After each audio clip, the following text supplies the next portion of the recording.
এই যে এটা কি দরকার? আমি কিছু কিনতে পারি না, তোরা থেকে পছন্দ করে কিনে নিবি। আমার দ্বারা কেনা হবে না।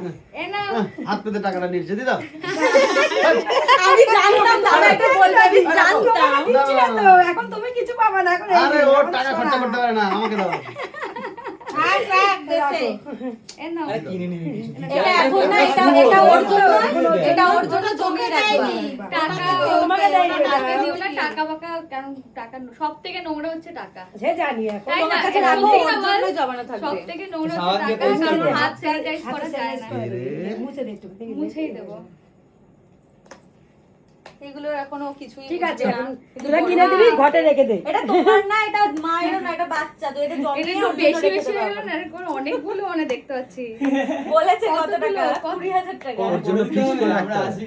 হ্যাঁ, ওরকম নাসিবে তো আমাদের ওখানে হলে তো এই 20,000 টাকা দিয়ে খরচা করে আনতে হতো। এইটা এবারে এফডি করে নিয়মটা দিলে কিন্তু 3 আমাদের বছর আছে। পর এটাও 3 লাখ টাকা হয়ে যাবে। না না, এবার ডেলিভারি নিয়ম তো বাপের বাড়ি হওয়ার, তা আমাদের ওখানে নাসিবে 20,000 টাকা হয়ে যেত, সেই অনুযায়ী আমরা সেইভাবে ওকে হাতে তুলে দিলাম। দিদার ইচ্ছা।